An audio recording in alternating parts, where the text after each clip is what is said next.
Hi, I'm Rick Anthony, and welcome to the Someone You Should Know podcast, the podcast that focuses on musicians, authors, and interesting people. We like to say we're making a difference one artist at a time. So sit back, have a cold one, and get ready to meet someone you should know. With me this time for Someone You Should Know is a local musician from Indiana. He's teamed up with his son to form Mike and the Boys. They have a new single and video that we're going to talk about. Will you please welcome Mike Barthel? How are you, buddy? I'm doing great, Rick. How are you doing? I'm glad to have you on the show. Ever since you mentioned this, we actually kind of first started talking back in December, right? Absolutely, yes. Yeah, that's when I was still back on the air. And Mike is from the town that I finished my radio career, LaPorte, Indiana. And in your bio, you said you've had the musician gene in your blood ever since your grandfather was playing the South Bend circuit in the 40s and 50s. And your mom, God love her, she went ahead and got you your very first Beatles album. What do you remember from the formative years of growing up and getting exposed to music?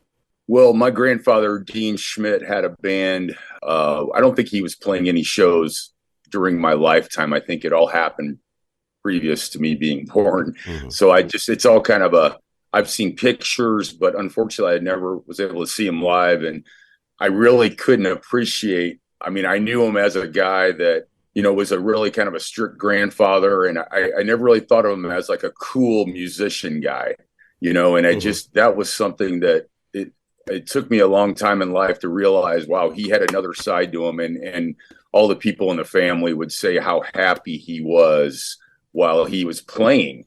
And, I can really relate to that right now. Right. I'm becoming an elder statesman musician myself. So I appreciate it so much to be able to even have the opportunity to play for people.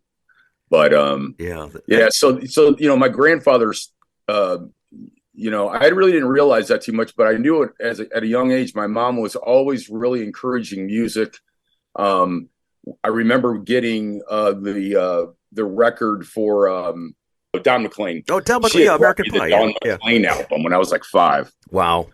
And or there were songs on it. So she would introduce us to things, and then it was a yearly Christmas tradition where she would give us 8-track tapes. Yeah. For Christmas. And the first one that really stuck was that Beatles. The first set of greatest right. hits. That was the red one. The red one or the blue one? The red one. Yeah. And so I was really brought up on those tunes. And so when it all came back around later in life, and that was important. Wow. Very, very cool. She was and then they took me to my parents both, they took me to a swing choir performance in LaPorte. They were both teachers at LaPorte. Oh. And when I saw the guys playing guitar, I think I was 13 or 14 years old. We were mesmerized by these guys playing guitar in this thing. And we ended up my brother and I ended up getting lessons from one of the kids that was in the performance, Tim Backer. And it was just and just remembering our first guitars and how they smelled and just that whole aura of the first, getting our first instruments. And it was it's magical, Rick, to think about all that. And I can hand that to my mom. She made sure we had that. Well, that's awesome. What was the name of your first band? The very first band you were in? It was called Shadowfax. Oh, I love hearing the very first bands because they're always fun. They're always fun. My daughter was in a band that was a knockoff of the band Garbage. It was called Sanitation. So that's great. That's great, man. Now let's jump ahead a few decades. Recently, you teamed up with your oldest son, David, to form the Indianapolis-based Mike and the Boys. How'd this all come to be, and who are the other boys in the band? That's a great question. Right now, what we do is we have a couple of guitar players and a couple of bass players that in today's music market, it's really hard to solidify a lineup that you can have all the time. Right. And so we've got a couple of different sets of musicians that play in the different roles. And what we like to do is we will have a guest guitar player come in who might be known from another band or something at times. And we're known to do that as well. Mm-hmm. David is my namesake from my brother who passed away. We were in a band. My brother and I were in a band together at IU and Indiana University. And when my son David was born, it was the first relief I really had from having that death and everything. And just right from the beginning of his life, we did bring him a lot of music, like musical instruments and things. I think we got him a drum set when he was 5. And, I was just like, all right, dude, learn how to play this, and he did. And the thing about Davey is, man, he can play anything. I'm sorry he couldn't be here today, but he's got a real job he's got to go to. But he plays guitar and he plays piano but he's a drummer too. And so all of my sons and daughter all play instruments, but it is really a joy to play music with him. This is your grandfather's DNA being transcended down the bloodline. That's kind of nice. I really like to see that. Now, in December, you had the opportunity to record your vocals for your project at the legendary Abbey Road Studios. So here we go, going back to the Beatles album. Here it goes full circle. You're actually recording at Abbey Road Studios in London. You're also invited to a Christmas party in Studio 2 where the Beatles recorded most of their songs. Did you feel the magic? Did you sense the historic value of that particular room, and did it add to your mix? Well, first of all, it was like a bucket list thing. And it was an unbelievable thing that happened. It was very unexpected. Mm-hmm. I've got a very good friend who sincerely gifted this opportunity to myself and another musician, a guy named Dino Graham, who's a pretty well-known.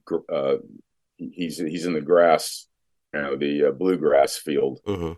And so Dino had connections in London too. So I'll get to that in a second. He got us backstage at Billy Strings. I love Billy. Yeah. Oh my gosh, that guy's on fire. and so that was really cool too. So our friend Mike Madrid, he gifted us this. Uh-huh. We all 3 of us went to Paul McCartney in Knoxville in April last year. Mm-hmm. And that was the first time I really put it together of how much Paul McCartney, to me, he's the most influential musician alive. Oh, I think so. Yeah, very much. I mean, and watching him, all the moves he made and everything, it was just like everything came from him. It just seems like, like everything I've ever done on stage, that dude does, mm-hmm. And so I just got this whole like re-energized Beatles thing. And so Mike surprised us. And how would you like to go to Abbey Road Studio? Well, my wife and I were supposed to go to London before the pandemic and everything. And I've never been there, mm-hmm. So it was just like, well, I'd love to go there. I had no idea that I was going to get to record. I thought we were just going to go and do like a studio tour or something, and he's like, okay, guess what? We've got 2 full days of recording. And I'm like, no way. Wow. What a nice guy. Yeah. So I've got a project going. One of the original Mike and the Boys is a guy named Nick Ganger, who's a 25-year-old kid who is just a phenomenal musician and producer in Nashville. And we've been working on these songs. And so he's like, why don't you do the vocal there? Mm-hmm. It would just be, whatever. It would just be amazing to do the vocal. So I took the stems to 5 songs, did all the vocals there. And I mean, the dude we recorded with was this guy, Chris Bolster. And Chris he's been there since 98. Uh-huh. So he had all the stories about all the, like who's the coolest Beatle, mm-hmm. who's, whatever. And one of the things that we came away with was very interesting from him was that Yoko Ono was his favorite Beatle. Wow. Because she was, for one thing, totally cool. Mm-hmm. Always had her, had it together and kept John from going bankrupt, I guess. And just really it was a business mind and didn't like mess with anybody, like ever. Like you would think, oh, she was just this friction or whatever. He just said she is a wonderful person, and I'll just say the one he disliked. He never worked with John Lennon, but he's worked with the other 3 a lot. Wow! And he just said that out of all the 3 of them, they're all really cool, but Yoko's the coolest. I'm going to share something with you. Another band from the local area that has a little tie into the Beatles also is the Craw Puppies. When they get mm-hmm. together with Chris and Lou, they wind up doing the Mega Beatles. Chad Clifford, who is the lead singer of the Craw Puppies, he and his wife went to Liverpool and did the Beatles tour with a mm-hmm. tour group out of Valparaiso. And he got a chance to play at the Cavern Club. He got a chance to play at John Lennon's living room and Paul McCartney's living room. And he just got a chance to do a little brief set type thing, an impromptu set with his guitar at the Cavern Club and such. And so he's another one of those from the local area that has Beatles, and I think we're all kind of got Beatles in our DNA as well too.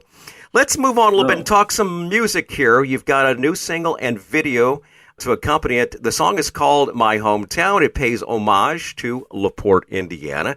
The video is really cool. It features the Civic Auditorium, the courthouse, Roxy Music, also Door Prairie Barn, and a lot of LaPorte Slicers pride. And before we started here, you said there's also someone else in this video that I need to look out for? Yes, and I don't know if Rich knows this, but my cousin Rich Hardesty, who's also he's a very awesome musician in the state of Indiana. Yes, he is. He sincerely is down in Nashville, Little Nashville, yeah. And he's a very down-to-earth dude that's just a really great guy. And he's actually in the video. There's a scene where there's a funeral scene where all the people have come together. And one of the things about the video or about the song is it talks about people who came to, when things would go bad, the people were there for you. And that's what this song is about. It's just like you start thinking about your hometown and just how people really care for you. They're probably your best friends and stuff. And so there's a scene where I just have all the people who were at the funeral, just different of my brother's funeral. And Rich and his mom and his brother Doug and Scott are all in this video. And I don't think he even knows because it's fast. It just moves really fast. And it's, so anyways, but yeah. By the way, speaking of Rich Hardesty, he was episode number 6. So you might want to go. What we'll do is we'll include a link to Rich's podcast also in the links there. But right now, Mike and the boys are going to play this song for us right now on the Someone You Should Know podcast. Best friends from home, we didn't always get along. We liked the same girls, loved the same songs. Right by my side when I didn't make the team. So we started a band, began to dream. Been thinking about my hometown, the memories you feel, the people you meet in your hometown. Yeah, my hometown.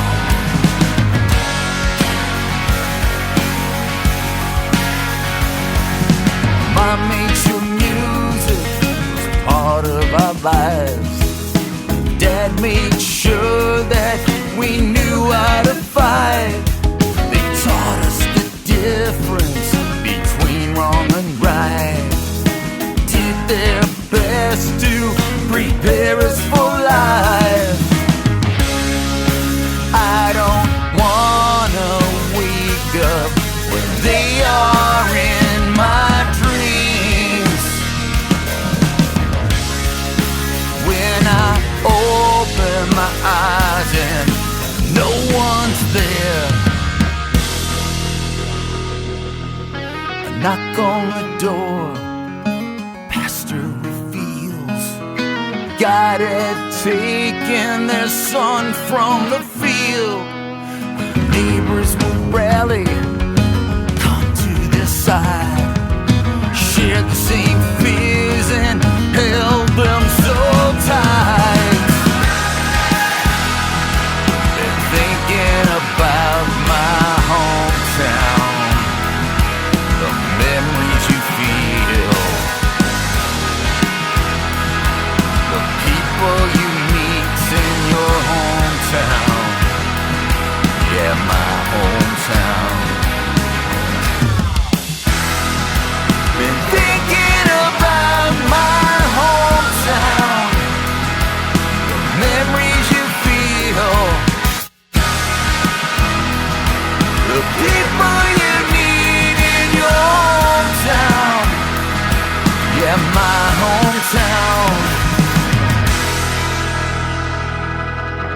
My Hometown from Mike Barthel and his band, Mike and the Boys. You've got, you're playing a lot of gigs in 2023. But prior to giving a list of what we've got coming up here, what would you say is your high water mark to date? What would you say is, you played at Abbey Road Studios, I think that's pretty high right there as far as doing that. But actually playing out and any local gigs in the local area or in the Midwest region that stand out as probably one of your high water marks, something that you say, oh, wow, I can't believe we did that. That was really cool. Yeah, we had I was in a band called Splurge. We were fortunate enough to play around the Midwest from about 99 to 205. Mm-hmm. And we had the opportunity to share the stage with Loverboy, Night Mike. Ranger, yeah, I know Mike very well. The Verve Pipe. Mm-hmm. We did a couple of really killer Indianapolis 500 shows where we played. Cool. We played the Brickyard in front of like 40,000 people. I think it was 90. I think that was like 2002. Uh-huh. And then it was funny because after we played there, they started having like Three Doors Down and like national bands, and you couldn't get in there anymore. It was over. But yeah, so yeah, I've been fortunate enough to play some shows, and then just ramping it back up with David. We're trying to get more into the original scene. So the byproduct of the Mike and the Boys band, it was kind of a joke to begin with because the kids wanted to call it Dirty Mike and the Boys as a Dirty Mike and the Boys. It's from a movie with Will Ferrell, and it's kind of a funny. Anyway, so Mike and the Boys is our cover band, and so what we're trying to do is Barthel will be our original band, like right, with the My Hometown thing and whatever. But Mike and the Boys will play that song, don't worry. But yeah, just a little differential on what we're doing there. But we're trying to have a separate band, the Barthel band, where we do open for nationals and like get into that original thing, and then Mike and the Boys will be a separate band that we continue to play cover shows and whatever festivals and things like that. So cool. Kind of two bands. Very cool. Now this you're getting ready to move into some late spring and summer gigs and such here. What does the rest of 2023 look like for your band? Right. Got some dates on tap that we're looking forward to? Yes. So we do have we have 4 other singles coming out, and which we're real excited about. And one of them, the next one is going to be called "Fascinate Me," and it's a song that I wrote while we were we had it all together. When I took it to Abbey Road, I had to finish the lyrics. So I literally finished the lyrics to this song in a cab, in several cab rides in Paris. And so that "Fascinate Me" will always be a song that was from Paris. I mean, okay. So that's cool. Really cool.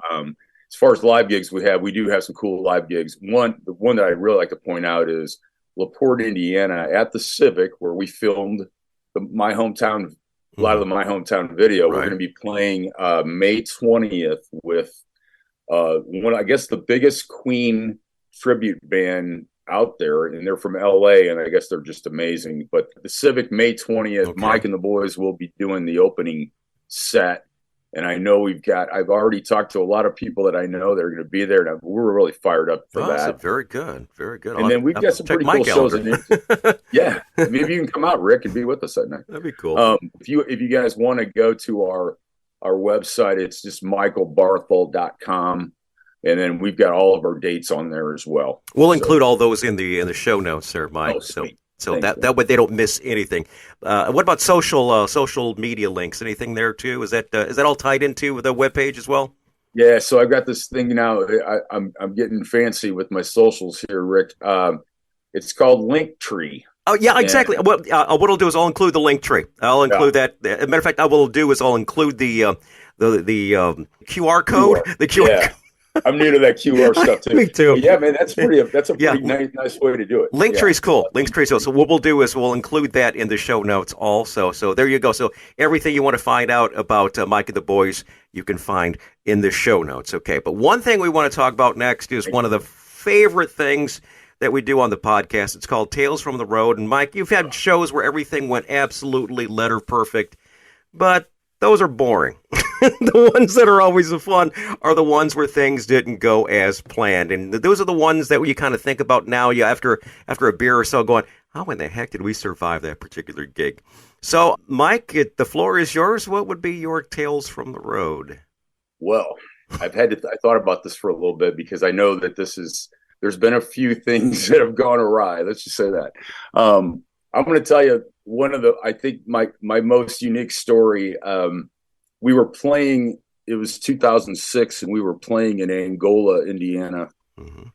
And I was driving. I had all the gear in my big Suburban, and I was coming home to Indianapolis that night, and it was probably 3 a.m. And I stopped for gas at a Rickers in Muncie on 69, right off 69, and my car wouldn't start. So nice. I was sitting in the parking lot for an hour, and my car wouldn't start. And then somebody came up, and I ended up paying them like $200 to give me a ride home. Oh, geez. And 10 minutes later, a sniper came by and shot my truck. What? That I was sitting in, and it seriously went through like the headrest and like the window and everything, right where I was sitting. So, and it was like 10 minutes after I'd left. So, of course, I didn't know anything about it. And then in the morning at 10 that's a good Lord watching out for you there. It would have been even better if he would have gotten you out of there to start with. No. Yeah. So anyway, so I saw basically the police came to my door, and it was like, your truck has been involved in a shooting. And of course I'm thinking to myself, well, I don't even have my truck. I just was, it was very, very weird. Spending 3.5 hours in the police station in Muncie, and then saw my truck on CNN later when I got home that night, and just realized, it totally flipped me out, to be honest. But that was probably the weirdest thing. Yeah. Mike at the Boys Goes Gangster or something, brother. Yeah. I don't know. There was a hit out for the rapper. Exactly. Did you find it? 6 people that day. Oh my God, he shot 6 people that day? Oh, he went to jail. Yeah. Good Lord, that's a weird one. I'm glad you're around then. Yeah, me too. Yeah, it's 9 lives. Yeah. Absolutely. All right. Anything else that we should know about the band, Mike, before we play the final song and close up shop for today? I just want to thank everybody for whoever's helped us. So many people have helped us, with the video, and just we have so many cool people that help us out.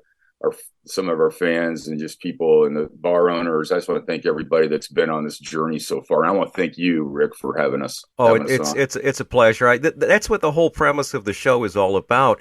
Is I've had my time in the limelight. I've been on the radio forever and ever and ever and ever. Now it's time for me to help everybody out. It's strange. Years and years ago, I had a problem with my ego. And it's just like God said to me, listen, it's not about you. It's about helping others.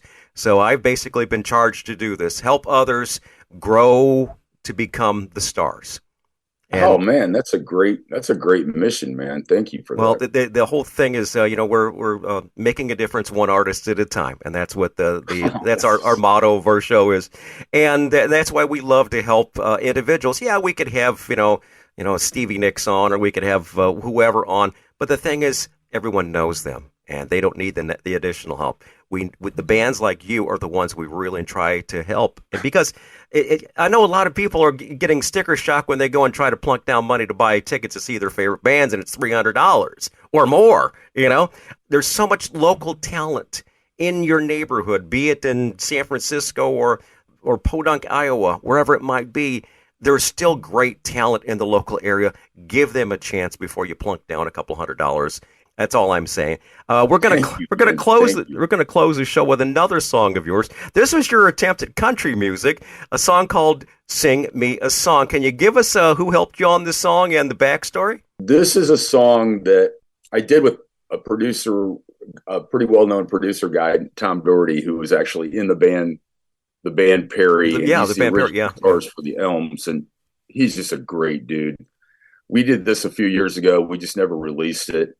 And because there's so many country instruments on it that I just haven't been able to reproduce it or whatever. But this is a song about me actually living in Atlanta, Georgia. Uh-huh.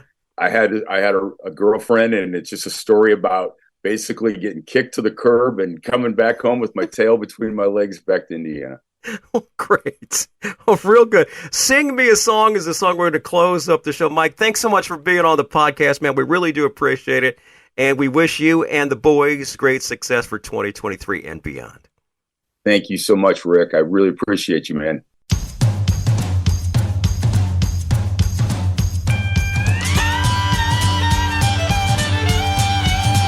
Well, I came down to Georgia, just a country boy at heart. Didn't know where I was going, but I knew I needed to start. And I was there a week and a day. And all I needed was a job that paid. Met a young lady with eyes so blue. Me in the big city, not knowing what to do. She said, honey, don't you worry about a thing. 'Cause if you can't find work, well, I heard you sing. And she said, sing me a song about a truck driving man. Sing me a song about a country boy that can.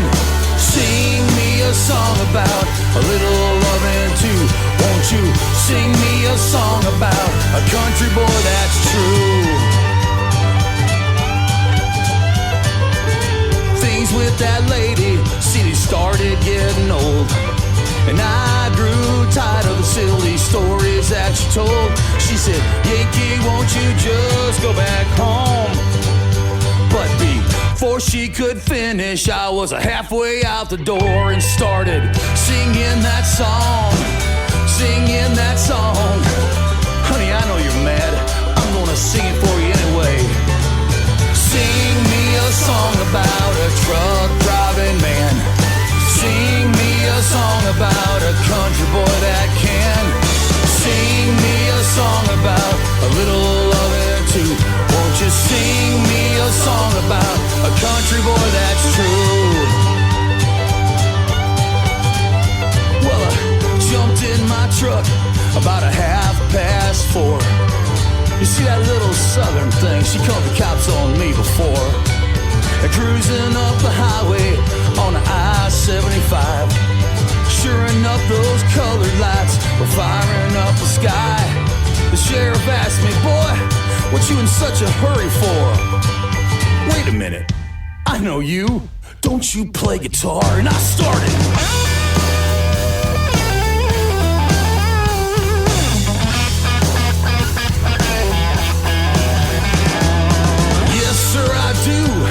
And it's right here in the back.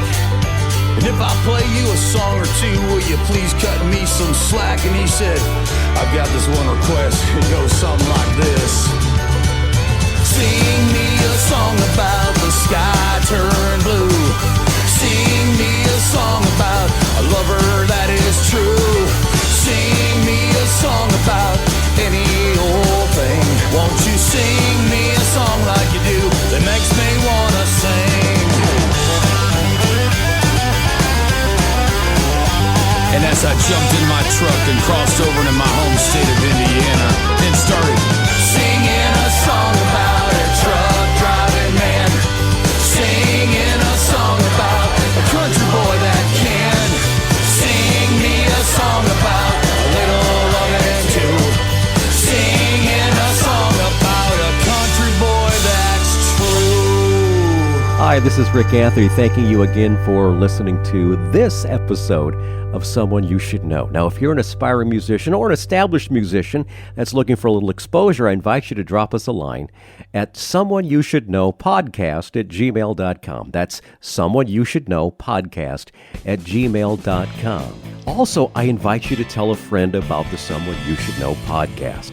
I thank you for tuning in this time, and I invite you to check us out next time on the Someone You Should Know podcast, because you never know who's going to show up. Until next time, remember, God loves you, and so do I.